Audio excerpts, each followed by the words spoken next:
Bismillahirrahmanirrahim. Bienvenue mes chers amis dans le dernier titre, le diagnostic différentiel, toujours dans le syndrome alvéolaire. Aujourd'hui, on va voir le premier diagnostic différentiel probable avec, bien plutôt, d'un syndrome alvéolaire qui est l'atélectasie, qui est le syndrome de condensation. Donc toujours les supports sont disponibles dans la description. Je vous invite à abonner toujours mes chers amis pour recevoir ces vidéos durant toute l'année. Je demande de votre part maximum de j'aime et de partager le support afin que ces vidéos-là atteignent le maximum des étudiants le plus tôt possible. C'est pour votre bénéfice mes chers amis. Donc, c'est quoi ce syndrome de condensation rétractile alvéolaire? Donc, c'est l'aspect triangulaire qu'on avait déjà vu précédemment dans la deuxième partie du syndrome alvéolaire. Je vous invite à la consulter. Elle est toujours disponible dans la playlist. Donc, ça, c'est l'aspect triangulaire. Ça, c'est évocateur d'une condensation. Condensation plutôt. D'abord, une définition. C'est quoi la condensation rétractile? C'est de la téléctasie. Là, c'est une condensation pulmonaire rétractile, comme leur nom indique. Elle est rétractile. Ce qui caractérise ce syndrome-là, c'est la déviation de la trachée. Comme vous voyez là, c'est la trachée qui va être déviée, formée. Là, plutôt, on voit, vous notez bien la trachée là, c'est la clarté, c'est de là. Regardez, elle est très déviée du côté qui est atteint là. Donc, faites attention. Ça, c'est pas du syndrome alvéolaire. Ça, c'est quoi? Ça, c'est le syndrome de condensation qui pose un diagnostic différentiel de premier ordre avec du syndrome alvéolaire. Il se détermine soit par une résorption ou l'élimination de l'air d'un territoire pulmonaire, lobe ou segment. Donc, un territoire qui va être déprivé de l'air, il va subir quoi? Comme le nom indique, une condensation. Il va se condenser et il va quoi? Se, va rétracter, rétractilité. Et pour cela, on a utilisé le terme de la téléctasie. Donc, le côté atteint, là, il va faire du traction. Il va dévier la trachée. C'est bien illustré là dans l'illustration. La trachée est vraiment déviée là à droite, au côté de l'opacité. Donc ça, c'est du syndrome là de condensation. Donc la région là, faites attention, elle est non ventilée, mais elle est normovascularisée. C'est un diagnostic différentiel avec de l'infarctus. Donc là, il s'agit ni d'infarctus, ni du syndrome alvéolaire. C'est un comblement. Plutôt, c'est une condensation rétractile à cause de l'absence de l'air dans les alvéoles là. Et il a posé, il a donné cet aspect-là triangulaire que vous allez voir dans la radiographie. Ça, c'est évocateur d'un syndrome de condensation.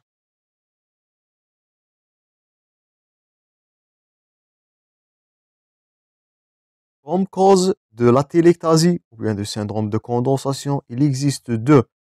Soit une atélectasie par compression ou l'atélectasie par une obstruction bronchique. Et l'atélectasie, elle est souvent vue chez les enfants lorsqu'ils avalent.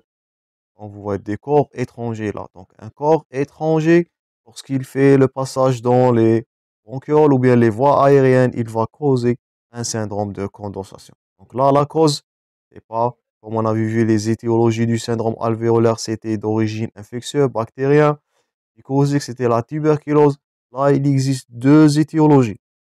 Soit une compression par une structure adjacente, et là, malheureusement, il peut s'agir d'une tumeur pulmonaire, ou bien une atélectasie par obstruction des bronches, qui est souvent répandue chez les enfants. Là. Donc, qu'est-ce que vous allez voir comme sémiologie radiologique dans le syndrome de condensation là? C'est bien illustré dans l'illustration. Quand vous voyez là et là, qu'est-ce que vous allez noter? Premièrement, une opacité qui est lobaire. Donc, c'est une lobe qui est atteinte. Donc, là, vous voyez, c'est la totalité du poumon ou bien la totalité du champ pulmonaire droit qui est atteint. L'obstruction, elle est très haute. Parfois, l'obstruction, elle est basse. C'est juste un lobe qui va être intéressé par cette condensation-là. Donc, si elle atteint l'aube, c'est l'aspect triangulaire là. Donc, là, c'est une lobe, c'est la lobe supérieure droite qui est atteinte par ce syndrome alvéolaire là. Tout ce qui est en bleu triangulaire, il va apparaître opaque. C'est une opacité là, lobaire. Parfois, elle est segmentaire, même linéaire si l'atteinte est de petites bronchioles. Elle est homogène. Et qu'est-ce que vous notez aussi là? C'est la réduction des espaces intercostaux là. Notez la différence entre cette, cet hémichon, ou bien cette champ pulmonaire droit. Vous voyez la diminution des espaces intercostaux par rapport à cet aspect-là qui est physiologique. Donc là, c'est physiologique. On voit un espace intercostal qui est physiologique de 1 jusqu'au 1,5 cm. Et là, vous voyez la réduction des espaces intercostaux. C'est la réduction du volume ou bien de la cavité ou bien de la cage thoracique. Même parfois, lorsqu'il est immense, on peut noter même des déformations là. Vous notez là, comparez cette champ pulmonaire gauche, il est très condensé par rapport à la qui est physiologique. Donc, vous voyez tellement la télectasie là, tellement la rétraction, elle est très importante. C'est presque une déformation de la cage thoracique. C'est une asymétrie là qui est vraiment notable dans la radiographie. Ce que vous allez noter aussi dans la sémiologie radiologique, c'est la fameuse, ou bien c'est la déplation de la trachée qui est primordiale pour dire qu'il s'agit d'un syndrome de condensation. Donc la trachée, elle est déplacée. Le diaphragme, parfois c'est la totalité du médiastin. Est-ce que vous notez ici? Le médiastin, il est vraiment rétracté dans le côté, je répète, atteint, c'est pas du côté sain. Donc faites attention entre les deux signes de refoulement et le signe d'atélectasie. Tout ça, on va aborder dans les séries des vidéos des clichés thoraciques pour mieux comprendre. Mais gardez-vous en tête, un syndrome de condensation, c'est une opacité lombaire qui est homogène. C'est la réduction des espaces intercostaux, ça ce que vous êtes censé de retenir après ce cours. Et le déplacement de la trachée vers le côté atteint, notez ça bien, c'est le côté atteint, je répète, le diaphragme, même le médiastin, vers la zone de la télectasie là. Parfois, c'est la déformation totale, comme vous voyez là. Le médiastin, toutes les structures sont refoulées vers le côté atteint, vers le côté gauche, en ce cliché là. Dernier titre, quelles sont les étiologies? On avait dit qu'il existe un syndrome de condensation par obstruction. Donc, obstruction des branches plutôt, ou bien des bronchioles, soit c'est du luxida, soit du caséum, puis le corps étranger, c'est fréquemment répandu comme pathologie chez les enfants, c'est l'avalement, bien, ils vont avaler des corps étrangers, parfois c'est l'inflammation, ou malheureusement, dans rares cas, ce sont des tumeurs bronchiques qui vont faire l'obstruction des bronches. Donc là, la pathologie, elle est très loin des alvéoles. Il ne s'agit pas, je répète, du syndrome alvéolaire. Nous sommes très loin des alvéoles. Là, la pathologie, c'est une obstruction bronchique. Donc, c'est au niveau du bronche. Obstruction peut être par des liquides ou parfois des masses qui peuvent être tumorales en cas de tumeur bronchique. Donc, ça, premièrement, l'obstruction, si la pathologie, elle existe à l'intérieur des branches. Deuxième étiologie, il peut s'agir d'une atélectasie par compression. Donc, la compression, elle va être exogène, c'est en dehors des branches. Il peut s'agir d'une collection pleurale qui est volumineuse. Elle peut compresser les branches, causer la condensation, le comblement, la condensation des alvéoles. Parfois, ce sont des tumeurs pulmonaires adjacentes qui vont compresser, ou bien qui vont toucher, combler la branche.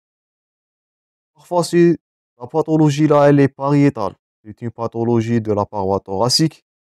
Parfois, ce sont des tumeurs osseuses qui vont faire de la compression sur les branches et causer le syndrome de condensation. Et Comme nous allons voir dans le cours, le syndrome médiastinal, il peut s'agir d'une pathologie qui est médiastinale, qui va faire de la compression sur les bronches. Il peut s'agir là soit de pathologie bénigne, et les adénopathies dans le cas de sarcoïdose, ou malheureusement parfois ce sont des causes tumorales. Il peut s'agir d'une masse tumorale médiastinale. Je vous invite à consulter le cours des syndromes médiastinales.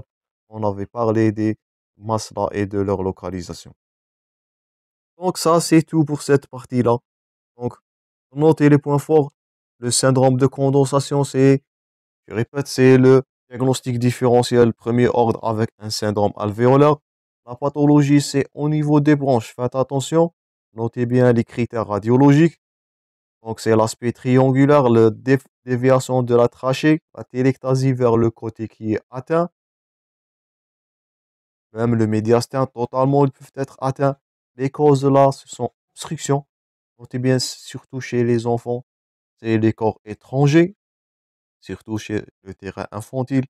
Et la compression là, notez bien les collections pleurales, les tumeurs pulmonaires et les pathologies médiastinales. Il peut s'agir des causes du syndrome de condensation. Donc, ça, c'est l'aspect de condensation là.